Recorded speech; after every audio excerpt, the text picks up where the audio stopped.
Welcome to the Business of Apparel podcast. This is the place to learn how to start and scale your own apparel brand and fill it with loyal customers for years to come. I'm your host, Rachel Erickson, owner and CEO of Unmarked Street. I can't wait to share this episode with you. Welcome back to the Business of Apparel podcast. I'm super excited today to have Parker Coppins on with me. He is the CEO of Conquest Works. And I am going to let him just go ahead and jump in. I feel like we have so much amazing content to talk about today. So we're going to jump right in. Parker, tell us all about Conquest Works and how it came to be. I would love to. I will give a preface warning. I have had one too many cups of coffee today. So if I give too much energy, I do apologize. So I don't think that's a thing. I don't think that's a thing at all. So no worries. Too much energy or too much coffee? I think too much coffee is definitely a thing. I've been there a couple of times. Yeah, but I don't know about too much energy. That one's okay. Okay, good. I'm used to making content for children. So, I started Creative Conquest. This was 3 years ago. I've been in the merchandising space for almost a decade now, which is probably too long, if anything. But amazing. I love myself some merchandise. I've been in the creator space on YouTube for about a decade, and that's kind of how I got started. Is I was a YouTuber myself. I had an audience that watched, and I wanted to create good quality products for that audience. And the unfortunate reality is most merchandise providers are drop shippers. They're low quality products. It's a rev share of ad revenue, but yet the profit is question marked because the fees that are included are also question marked. It's like Postmates where it's like the fee $9. You're like, what? What is that fee? Yeah, I just paid $100 for Taco Bell. Right, exactly. Which I also have done a few too many times as well. Exactly. Yeah. Do you want lukewarm coffee for $11? Yes, very convenient 45 minutes later. Exactly. Yeah. So I started in that space. I saw a need for myself, essentially, as I wanted to create awesome products for my audience, and I didn't really know where to go to do that. And so I did it myself. My sister became the shipper. My brother-in-law made the website. My dad was the bookkeeper, and my mom was the customer service person. So we had our that's own amazing. Yeah, the whole we had family involved. Own little family business, and we called it Family Merch. And this was intended just to ship out my own stuff. Cool. And so as we did that, we sold okay. We made some money from it. It was a process that we're like, hey, this is repeatable. Can we do this with other people? And so my friend at the time was being audited, and so he needed some money because, of course, YouTubers and taxes. So what do you mean PayPal money has to be paid taxes on? And so we set him up with posters, and he sold 2,000 signed posters for $20 a piece. Wow. And amazing. these are paper posters. We're like, wow, there is some serious money in this. And so I'll fast forward a bit, but I turned that into a service where we offered high quality products to customers, to YouTubers mostly, to be able to sell products to their customers. I learned a lot from it. I am not going to pretend I did everything correctly. I did everything from starting in a garage to making subscription models that sold, that lost money, every product that we've sold, all the way up to renovating a 25,000 square foot warehouse. We've sold about 100,000 products since 2014. We made about $2.5 million in sales from that, shipping to over 100 countries. So we've been through the full arc, and I have lots of stories on the good and the bad from being in the e-commerce space for about a decade now. That's so amazing. And, I have not talked about this enough in the space of like apparel. And I think it is so valid to just mention that the biggest brands out there that are creating their own apparel lines, and they're doing their own cut and sew stuff, also have like a lifestyle merchandise side to their line. Mm-hmm. And that is how they are getting people to, go be billboards for them and wear their product or their brand right on their chest and say, I represent Nike or I represent Adidas and whatever it is. So I really would love for you to kind of get into, how did you get into the merch space? Like, did you start by doing like white label blanks? Were you interested in developing your own apparel? Like, did you develop some of your own products, some stuff like that? So we love specialty products, and I'll get into that a little bit. I started with things that weren't apparel. So I started in posters, and then I moved over to hats because somebody wanted hats, and so I just Yeah. bought blanks online. I think it was probably from Alibaba or something, Yeah, yes. until I Totally a learned, way to do it. oh, Yeah. maybe higher quality products. Let's dig into that a little bit. And so I dug pretty deep into apparel blanks, and we would just print third party, work with a third party screen printer, work with a third party embroidery person to create something custom. And then from there, we would sell them directly to the audience. And then what we've got into in the last about 2 years or so is very specialty products. And this has increased our apparel sales dramatically as well. Is Cool. that we've gotten into like sublimation products where we actually create our own blanks. But the things that have really driven our apparel sales by 4x is custom plushies. We've done custom card Mm, games. We did comic books, like creating products that people genuinely are excited about. We thought that would increase the sales dramatically on those specific products. But no, we saw huge increases of sales on our apparel, which was very surprising. So we sold a lot of plushies and a lot of comics, but people would add the apparel products into their cart. And then also they would just come to the store and they'd buy a hoodie and buy a shirt. So yeah. I can only guess why that's happening. I think one is that people get excited about it, and so they come to our store and purchase multiple things. But I think what's happening is people are realizing, oh, this isn't a drop shipping. This isn't some random thing. They're on the site realizing that we are creating custom products. We care about this. This is something Yeah. different. And so that's what's convincing them that this is not being shipped directly from China that's going to arrive 45 days later, and it's a Gildan t-shirt that cost them Right. $1.95 to make when they're charging $37 and pretending it's premium. Right.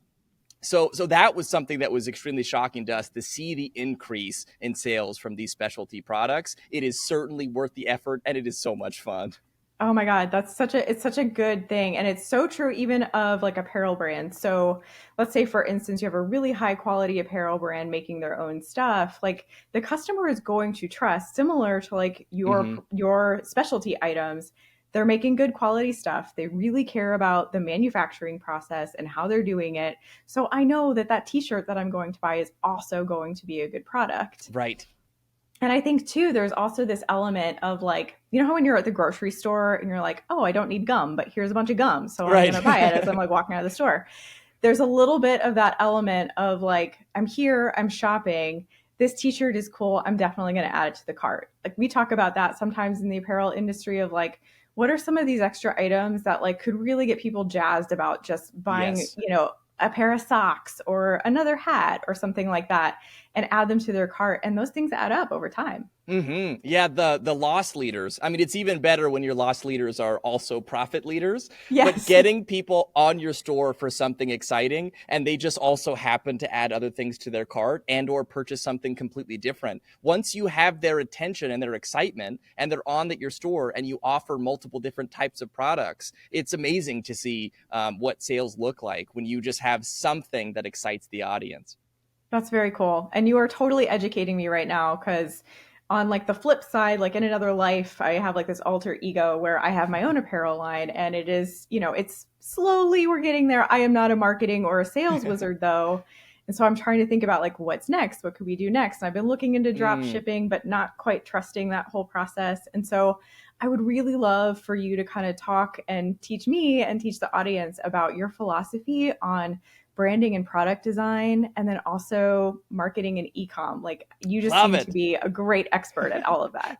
Those are my favorite things to talk about that nobody wants to talk about. I, Oh, I please, am no, this so is excited. great. So, as far as branding and products go, I think one thing that I really try to keep in mind is making things that excite the audience, not that necessarily excite you. I hear this all Mm, the time with people, which is like, I want to make something that I would wear. It's like, well, is that what your audience would wear? Because at the end of the day, you're not just making stuff for you, you're making stuff that other people are representing themselves as. I hear Mm, this constantly where they're making products for children and they're like 27-year-old male being like, well, I wouldn't wear it. And it's like, well, of course you wouldn't. It's duh. for an 8-year-old, my man. Like, yeah, it's going to be cringy for you. You are not the target demographic. So that's an important thing that I try to keep in mind, especially as we're making products oftentimes for children. It's that we have to think about what is our target demographic. What do kids want to wear? So that's a very important thing. Another thing that we really focus on is custom packaging, stuff that Mm, when people receive your products, this is the area that drives me crazy the most about drop shipping, is that they will throw it in a poly mailer, they will throw it loose in a box, there's 16 stamps on it from 16 different countries, and it arrives 60 days late.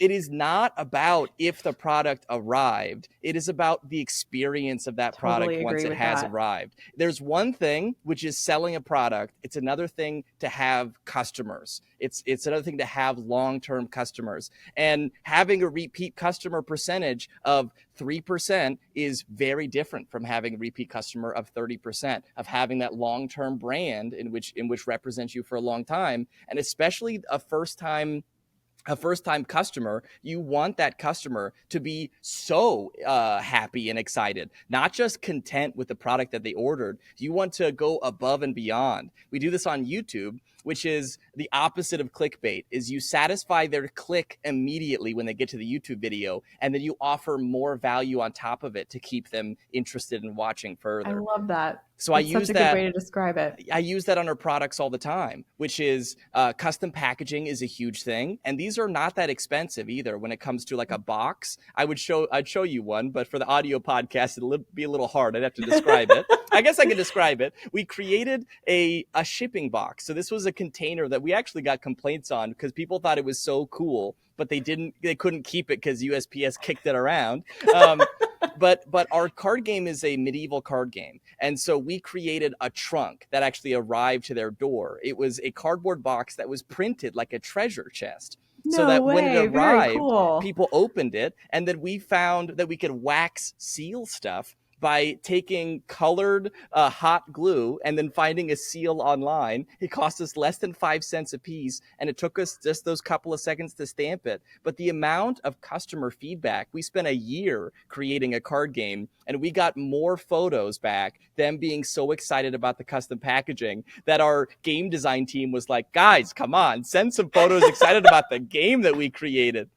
And that kind of thing is so important to brand that people just don't even recognize. Yeah. So that's a super important thing. And then another thing too, is that you care about your products because you made them. But what you have to think about is that you can't just tell customers or tell people that your product exists, because you have a reason to be excited when your customers don't yet. They have no Mm, reason to be excited about a product that all they know is that it exists. Give them a reason to be excited about it outside of the fact that you can spend, hey, congratulations, you can spend $26 to buy a t-shirt of ours, especially right. for a new customer. What is some incentives that you can give? What's some excitement that you can give to grab those first customers for the first time are things that I try to offer myself as thought challenges, as I'm thinking about marketing. Yeah, that's amazing. You've touched on a couple of really key things there. And I think number one, having customers come back to your line over and over again, especially as you're growing your apparel line or as you're like going into a new season, offering new products, having those 30% people who want to come back instead of 3% of the people because you've given them a good experience is super crucial. Like being able to have those repeat customers. And two, like especially at the corporate apparel level, the discussion about packaging gets left out so much. Yes, yes. It's crazy how when we bring up the idea of special packaging or something like that, we're all looked at like we have three heads, but some of the best brands out there are delivering exactly what you're talking about, like an amazing customer experience from moment one when they receive that product, and it changes the entire experience for them.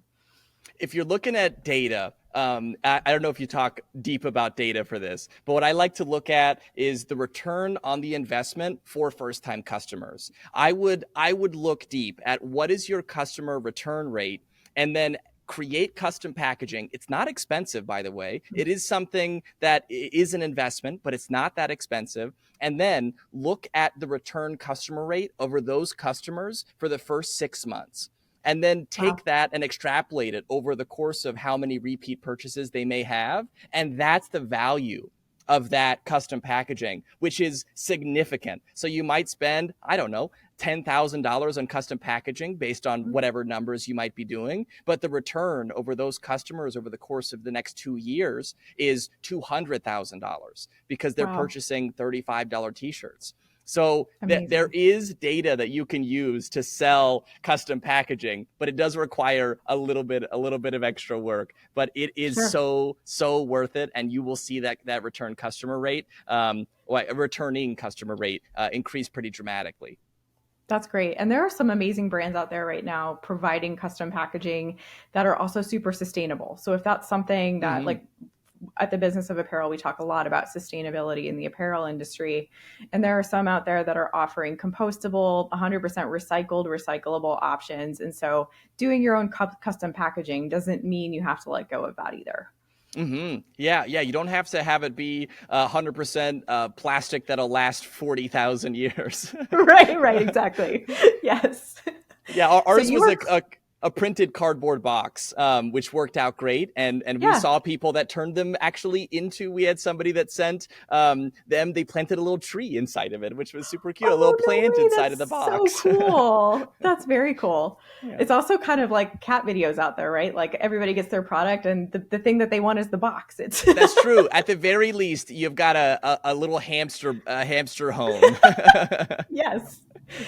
So you are clearly also an expert when it comes to marketing and numbers and e-com. Like let's get into some of that too, like building websites and marketing and how all of that plays into everything that you do with your clients. Oh, certainly. So, how we work with our clients is that we work directly with YouTubers, which are essentially the marketing arm. They already have an audience, they already have a brand, they already have excitement for products that we could be launching. And so, the first thing that we do is that we look at a creator and look at what products might fit their audience. From there, we create products, we create our marketing concepts, which I usually start with what is going to excite the audience the most. If they're a child, one thing that we like to do is what excites the child, but what makes sense to the parents. Because at the end of the Oh, day, I what love you're that. selling to is the parents. And so we look pretty closely at necessity versus what might be a hobby. So a necessity is something like a hoodie during winter, would be a backpack during back to school, would be a water Mm. bottle.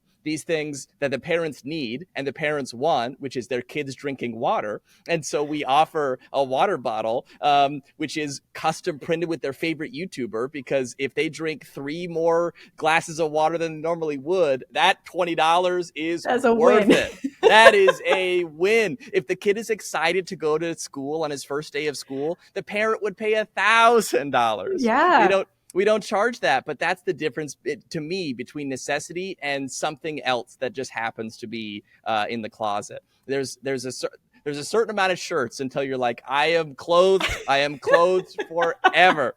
And so we Absolutely. look very closely at necessities or those extras. It could be like also if biodegradability is very important, it could be a t-shirt that is biodegradable. I don't even know if that's Yeah. a thing. I assume it is. We're starting to talk about it in the apparel industry, that's for sure. That's Yeah. wonderful. That's great to hear. So those are areas that I like to look at, is what's a necessity versus what's a hobby, and what might get the audience and especially the parents, which at the end of the day is our custom demographic, or our demographic, excited about this product. What gets the kid excited enough to keep asking about it, and what gets the Yeah. parent excited to pay. I think Yeah.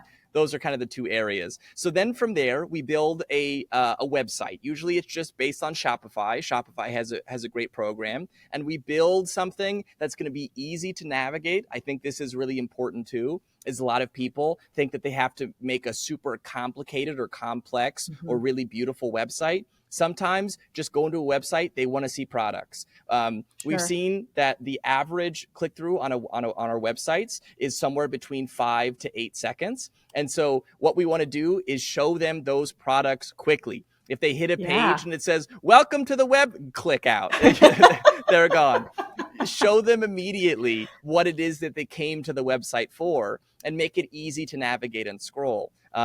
Another key thing that we like to do is don't overwhelm. I see this oftentimes on websites where you'll go to a website and you see a row of products that's 8 products. And that's a lot. It's a lot to offer, and it's overwhelming to the customer. And so oftentimes we'll limit it to 2 to 3 products where they need to scroll past, but it's easy to consume, and it drives that clicks. It drives the clicks to the products in the website much faster and much better. As far as numbers go, I don't know if this is helpful information, but our average order value will increase based on bundles and sales that we do. Ooh, Now that's this is good. Yeah. also for kids, but we found with customized products specifically is our average order value will increase. And not sales for stuff, bundles, where we actually bundle 3 to 5 products together and mark them on sale by 20% together. We'll see a massive increase of sales, especially during times like Christmas, and our average Hmm. order value will go up by about 25% during those sales. So Amazing. highly recommend doing bundle deals, especially if you have a lot of different types of products. That's a very enticing and exciting product to offer. And our website traffic, if you're looking for data to compare, is about 3.5 to 4% conversion rate for our websites, which is Wow. a little on the higher end and also a little higher than average, I should say, but it is not crazy. I've seen some sites that are like 6 and 10%. But a fascinating thing, I'm going to sell hard on, I'm not even selling it to anybody, but I love custom products and Yeah. specialty products. We saw our conversion rate go from about 1.1 to 1.5 all the way up to 6% when we launched our plushie. And we see our Wow. average order percentage is up to 3.5 from when it was before on an average month, which is wild. I can only project why that might be the case. Amazing. But that's a tidbit for you. That's very cool. So talk to me a little bit. So you work with YouTubers. Mm-hmm. That's your world. This podcast, I think, is well, I don't know. YouTubers could be listening to it. I'm not going to discount them, but I think this is mostly being listened to by kind of professionals and associates within the apparel industry, trying to learn as much as they can. Mm-hmm. Is there kind of an opportunity if any of these brands wanted to come work with you that you feel like you could lend something outside of the YouTube world and into some of these apparel brands? Oh, sure. Yeah. So our website is conquest.works. We get to work. I love So that. our favorite thing, obviously, is making cool things. If you're looking for somebody to come in and bring some energy, you're looking to pitch to corporate a crazy cool idea. I am your man to get a team excited about something. We love making stuff. At the end of the day, that is my passion and our team's passion. If there is an idea, no matter how crazy it might be, and it makes sense to try to produce it, feel free to reach out to us. I would be more than happy to lend an ear and or create your dream product, make it come true. Ooh, I love that. That's very good. I just think there's so much opportunity here. And I think even for brands who, like, as you create a following and create a community, I work with a couple of different clients who have these amazing followings and their community loves them and they want more stuff from them, but it takes a long time to Yes. develop your own pant and your own jacket and all of that stuff. We're putting them on 1 year, sometimes 2 year timelines, depending Yes. on how they want to sell. But being able to add, like a cool hoodie or a t-shirt or something that has your brand on it that your community can go rep for you, like, is something that could be really fast and fun and easy to work on. Oh yes, absolutely. Yeah, It's wild just how complicated it is to create products. I've been in this space for 10 years and I feel like I'm learning stuff every single day. I'm learning, unfortunately, the hard way very often. We all But are. yeah, yeah.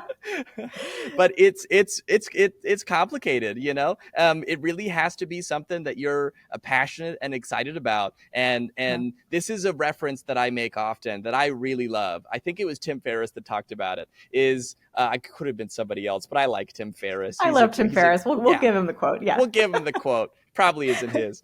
But the quote is, it feels very different to imagine yourself having abs versus the feeling of exercising. And so that's something that's Ooh. really important that I try to think of is it feels amazing to imagine your merchandise brand, to imagine you creating your own brand. But what you have to fall in love with is the process of creating, is the process of learning about this, is looking on YouTube and typing in top 10 screen printing tips or what to do to make a brand. Like I've had people that have come to me and they've said, hey, I would like to make a clothing brand. And I said, great. The first thing that I would recommend is going on YouTube and searching top tips for people wanting to make a clothing brand, clicking on Yeah. all of those videos that are on that website. And all of them are 10 minutes, 15 minutes long. Hit the button to put them on times two speed and just listen. You can Yeah. listen while you're going to the bathroom. Like learn about that process. And they would not do it, which is wild to me. Don't let those dreams be something that is in your mind. Learn to love that process. Is got to be one of the most important pieces, especially in merchandising, because it is so complicated, but it is also so much fun. So I Oh, am glad that people are here to listen, and I'm glad that you're making stuff like this too, because it's so important when it comes to the yeah. education piece. Yeah, that's so interesting. And I will absolutely echo that sentiment of like being an entrepreneur, having a line, developing apparel, developing product. It is a lifelong learning lesson. Like, Mm-hmm. learn something new every single day. Love to learn, dig into it. You are like, I am constantly reading, constantly listening to podcasts, constantly on YouTube, like always, always, always looking for something new to like grasp and learn and bring into my world. And if you don't enjoy doing that, it's really hard to stick with it. Yeah, yeah. There's one little piece of tidbit. These are for the folks that are looking for sourcing for products. There's one thing that I would recommend is finding somebody who does sourcing. If you have a company, even a small one, my team right now is quite small, and one of our hires I'm keeping with us forever is somebody that all that he does is sources. So Yep. SNS is a company that sources products and apparel. He was our client. He was our client rep when we were purchasing from SNS. And we scalped him. We hired him Yeah. because he's so good at what he does. And that is one of the best hires that I've done as a merchandise company, because so many people fall into the trap of third-party manufacturers where Yeah. really all they're doing is they're working with a person who's outsourcing that manufacturing to somebody else, and they're charging you per product for it. I've seen it. Yeah. Even I managed a $7 million merchandise brand, and they were spending so much of their money, up to $4 to $5 per product, just on third party, not even manufacturers, people that were sourcing products for them. They would order massive quantities, 10,000 orders of a shirt, and yet $3 per product is going to a person who did some Googling, and made a Yeah. couple of calls. It's really Yeah. important to try to get as close as you can. It's tough to do, but if there's one most valuable piece when it comes to large scale merchandising, is try to find right to the source of the manufacturer. And sometimes it makes the most sense to go to smaller people, to smaller Yeah. manufacturers, local people. I found those connections are honestly some of the best connections I've made versus saving some money and working with larger scale folks. Is working with smaller companies that you can connect directly to the source of, um, Yes. and work with them directly. So there's just some Yeah. tidbits for you. That's a great tidbit. And in the apparel industry, if you're in the apparel industry, you might hear that as an agency. We call those agencies, Mm-hmm. who are kind of like the middlemen in between your brand who's making the product and the factory who's actually manufacturing the product. And so they will go out and they'll represent several different manufacturers. and then bring different customers to them, but they're taking a percentage right off of the top, and that's usually included either in your FOB price for your garment, or they'll roll it up for you as a big bill at the end of the year. Mm-hmm. And yeah, if you can just get in touch with that manufacturer on your own and have that person in-house who's helping you connect with them, it'll save you a load of money, that's for sure.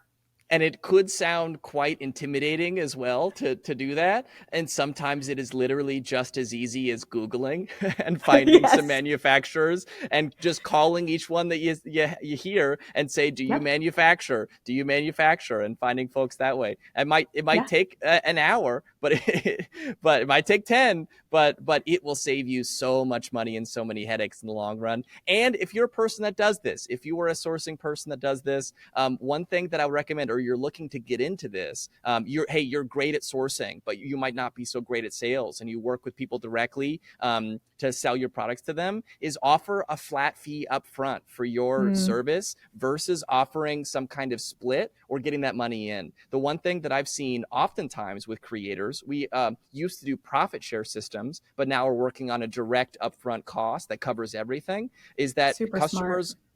oftentimes feel very good whenever you say, this is the price up front and that's it. You sell 100,000 units, that's the same price as selling 1,000 units. You keep all of that profit for yourself. And maybe our pricing is too low. I've heard the phrase, what's in it for you guys? I was like, well, the price. Like, I gave you a price.